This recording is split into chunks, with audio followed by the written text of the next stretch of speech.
আসসালামু আলাইকুম। আজকে আমি কিছু কথা বলবো। আসলে আপনাদের কমেন্ট শুনে মনে হচ্ছে যেন সবটা দোষ আমার। আসলে এক হাতে যেরকম তালি বাজে না, ওইরকম এক দোষে কখনো দোষ হয় না।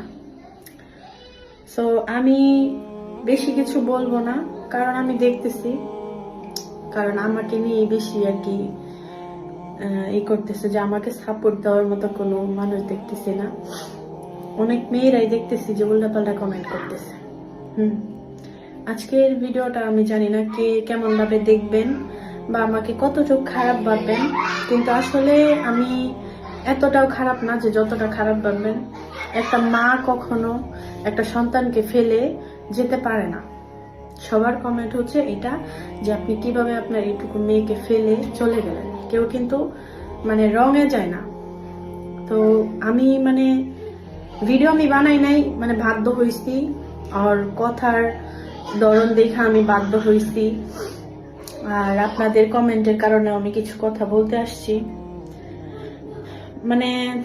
কি আর বলবো, ফেসবুকে ঢুকতেই ইচ্ছে করতেছে না, এরকম একটা অবস্থা। যাই হোক, কেউ কখনো নিজের মন থেকে কখনো কিছু বলে না, কারণ এই যে আপনাদের কমেন্টগুলা আপনারা পারতেন ভালোভাবে কমেন্ট করতেন, যে যাই হইছে না কেন ভাই, আপনি ভাবিকে নিয়ে আসেন। শুধু আমাকেই দোষ দিতেন, কিন্তু আপনারা যে আপনারা কখনোই একটা সংসার জোড়া লাগাইতে পারতেছেন না। আপনারা শুধু বানতেই পারতেছেন। কেন পারতেছেন? এই যে আপনাদের আজে বাজে মন্তব্য, এগুলো না করে বলতেন যে ভাই আপনি নিয়ে আসেন, যাই হইছে না না হইছে আপনারা এইগুলো বলতে পারতেন, কারণ আপনারা যা বলেন আপনাদের সিদ্ধান্তই আমাদের সিদ্ধান্ত, তাই না?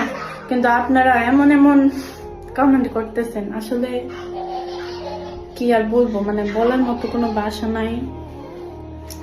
আর অনেক মেয়েরাই বলতেছে জামাই ভালো লাগে, শাশুড়ি ভালো লাগে না। এটা আমি সবকিছু বলবো না যে এমন কিছু না। আমি এখন মুখটা অফ রাখতেছি, মুখ খুলবো, অবশ্যই খুলবো। আমি যে আমি প্রুফ নিয়ে খুলবো। আমি মনে করেন যে ওর মতো আমি মুখে বলবো না, আমি প্রুফ নিয়ে তারপর মুখ খুলবো। তো যাই হোক, যেটাই হোক, আপনারা সবসময় দোয়া করবেন আমার জন্য, আমার মেয়ের জন্য, ওদের জন্য দোয়া করবেন। যেভাবেই থাকুক, সবসময় ভালো থাকুক। কিন্তু আপনারা অনেকে অনেক মন্তব্য করতেছেন, হেলিকপ্টার দিয়ে বিয়ে করছে, এখন যে কি দিয়ে নিয়ে আসবে, উড়োজাহাজ দিয়ে নিয়ে আসবে। আপনাদের কমেন্ট আসলে একটা মানুষকে উৎসাহ দেন।